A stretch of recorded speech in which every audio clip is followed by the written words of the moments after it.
Hello students, कैसे हो सभी। देखो अपनों ने चैप्टर नंबर 7 कर लिया था। लेसन नंबर 7 अपनों ने कंप्लीट कर लिया था। ठीक है, आज करेंगे लेसन नंबर 8, प्रोपोगेशन। प्रवर्धन क्या होता है भी, किस पौधे के किसी भी भाग से।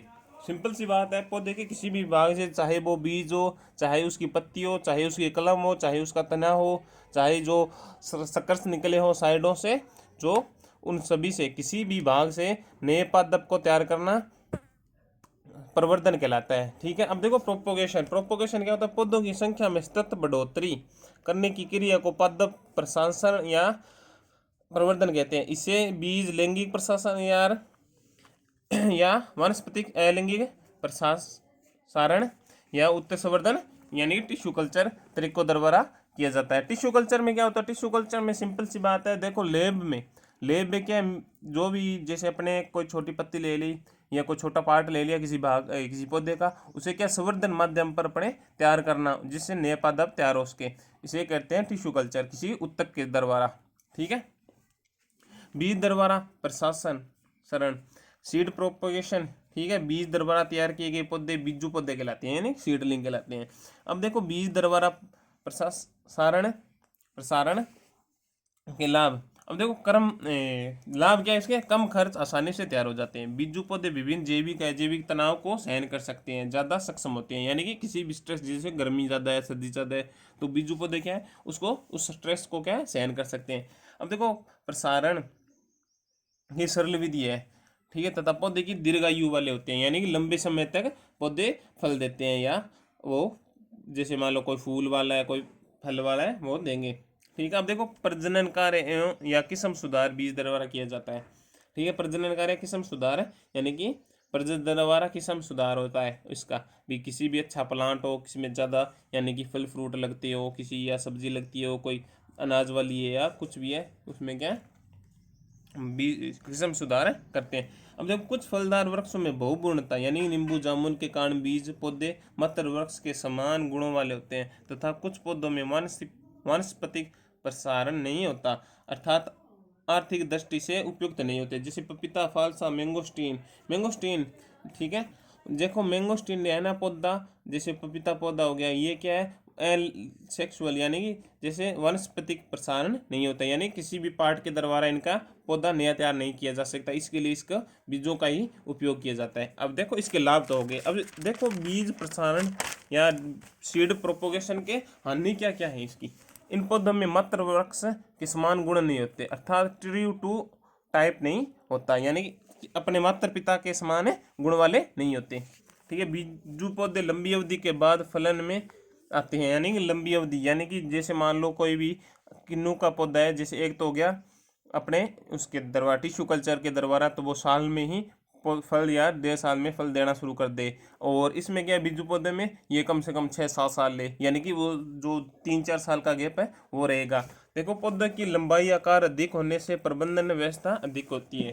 ठीक है, देखो उसकी लंबाई आकार में भी वृद्धि होगी, तो वो क्या है, प्रबंधन में भी समस्या आएगी और ज़्यादा प्रबंधन करना पड़ेगा। कुछ फलदार वृक्षों में बीज नहीं बनते, जैसे केला, अनानास, अंगूर, सहतूत आदि, अतः इन्हें बीज द्वारा उगाना संभव नहीं है। यानी कि जैसे केला हो गया, अनानास हो गया, अंगूर हो गया, इनमें क्या है बीज नहीं बनते, इसके क्या है, देखो वानस्पतिक भाग को ये काट कर अपना नया पौधा तैयार किया जाता है। ठीक है, अब देखो वानस्पतिक प्रसारण, वेजिटेटिव प्रोपोगेशन। ठीक है, इस विधि में बिना बीज की सहायता से पौधे के विभिन्न कायिक भागों जैसे तना, जड़, पत्ती, इनके रूपांतरित भाग से नए पौधे तैयार किए जाते हैं। इस विधि की के निम्न लाभ हैं। ठीक है, इसमें देखो लाभ जो वो तो होते हैं देखो बीज वाले, अब इसमें क्या है वेजिटेटिव प्रोपोगेशन के कौन कौन से लाभ और कौन कौन सी हानियां वो पढ़ेंगे अपने। देखो इसमें पौधे के मात्र पौधे के समान ही गुण वाले होते हैं, उसमें क्या थे अलग थे। अब देखो फलन में जल्दी आते हैं, ये फलन में जल्दी आते वो कम में आ रहे थे। ये बीज रहित पौधों की प्रसारण किया जा सकता है, बीज रहित पौधों का प्रसारण किया जा सकता है। ठीक है, इसमें इस विधि द्वारा निम्न श्रेणी के पौधों को उच्च श्रेणी में परिवर्तित किया जा सकता है। जैसे मान लो कोई भी पौधा है, अगर वो कम फ्रूट दे रहा है, कम वेजिटेबल दे रहा है, तो उसको क्या है परिवर्तित करके अपने ज़्यादा प्रोडक्शन ले सकते हैं। अब देखो इन पौधों का आकार कम होने से अधिक सघनता, हाई डेंसिटी व प्रबंधन उपाय आसानी से किया जा सकता है। हाई डेंसिटी भी पास पास पौधे को उगाना। जैसे मान लो 1 मीटर पर पहले बीजू पौधे में 1 मीटर पर पौधा, एक एक जैसे पी टू पी यानी प्लांट से प्लांट की दूरी 1 मीटर थी, उस इसमें क्या है आधा मीटर हो जाएगी, तो डेंसिटी क्या होगी, बढ़ेगी। अब वनस्पतिक प्रसारण की हानियां देखें। ये पौधे बीजू पौधों की तुलना में कम आयु के होते हैं, ठीक है। अब देखो प्रजनन ब्रीडिंग द्वारा फसल व किस्म सुधार संभव नहीं होता, ठीक है। प्रजनन द्वारा इसमें क्या है, जो किस्म है वो सुधार नहीं कर सकते। जैविक बायोटिक व अजैविक एबायोटिक तनावों को सहन करने में बीजू पौधों की तुलना में कम सक्षम होते हैं, भी ये कम सहन कर सकते हैं, ठीक। अब देखो वनस्पतिक प्रसारण के प्रकार, ये कितने भागों में बंटे हुए हैं और इसका कैसे कैसे अपने उपयोग में लिए जा सकता है। अब देखो पहला है कलम दरबारा कटिंग। इस विधि में पौधे के भाग जैसे जड़, तना या पत्ती को पौधे से अलग कर कर उपयुक्त माध्यम में लगा दिया जाता है, जिससे वे नए पौधे को जन्म दे सके, ठीक है। इसमें कौन से, पहला जड़ है, फिर पर्णपत्ती यानी कलम है, फिर तना है। देखो पहली जड़, सेब, आड़ू, चिक्कू, अमरूद आदि पौधों के प्रवर्धन के लिए 0.5 से 1 सेंटीमीटर मोटाई युक्त तथा 10 से 15 सेंटीमीटर लंबी मूल जड़ों से कलम तैयार की जाती है। इन्हें भूमि के समांतर दबा दिया जाता है, जिसमें फुटान निकलते ही नया पौधा तैयार हो जाता है, ठीक है। कुछ नहीं करना, देखो 0.5 से 1 सेंटीमीटर मोटाई और 10 से 15 सेंटीमीटर क्या है इसकी लंबाई मूल यानी कि जड़ ले लेते हैं, उसको मिट्टी में लंबवत यानी कि समांतर दबाकर उसमें अच्छी तरह से फुटान आने के बाद नया पौधा तैयार हो जाता है। अब देखो पर्णपत्ती कलम यानी कि लीफ कटिंग। जिन पौधों की मोटी व मांसल गुद्देदार पत्तियां होती है, इनमें इस विधि से सब प्रवर्धन किया जा सकता है। इन पौधों की पत्तियों के किनारों में अस्थानीय कलिकाएं उपस्थित रहती है, जो भूमि के संपर्क में आने से नमी युक्त माध्यम में अंकुरण हो जाती है, नए पौधा को जन्म देती है। इन अंकुरित कलिकाओं को पत्ती भ्रूण या लीफ एम्ब्रियो कहा जाता है। उदाहरण के लिए ब्रायोफाइलम व बिग्नोनिया, ठीक है। ब्रायोफाइलम यानी कि पत्थर चट्टा, आपने देखा होगा पत्थर चट्टा क्या है, पत्थर चट्टान एक पत्ती से दूसरी पत्ती निकलती है, उसे कहते हैं पत्ती पर्णपत्ती कलम या लीफ कटिंग, उसके द्वारा अपने कर सकते हैं, यानी कि नॉर्मली से अपने पत्थर चट्टा होता है ना, उसके द्वारा, ठीक है। अब देखो तना कलम स्टेम कटिंग। किसी पौधे के तने एवं शाखाओं से जो कृतंत्र तैयार करके लगाई जाती है, वह तना कलम कहलाती है। शाखा की लकड़ी के कठोरपन व परिपक्वता के आधार पर इन्हें 4 भागों में बांटा गया है जा सकता है, ठीक है। अब देखो कठोर या काष्ठीय कलम हार्डवुड कटिंग। 1 वर्ष पुरानी पूर्ण परिपक्व शाखा जैसे इसमें भोज्य पदार्थ कार्बोहाइड्रेट अधिक व रंग भूरा व मोटाई लगभग 2 सेंटीमीटर की होती है। यहाँ चयनित कलम की लंबाई 15 से 25 सेंटीमीटर, औसतन 2.5 सेंटीमीटर तथा पत्ती विहीन तैयार करके नर्सरी में भूमि के लंबवत 45 डिग्री कोण पर लगभग 2/3 भूमि के अंदर में लगा दिया जाता है, ठीक है।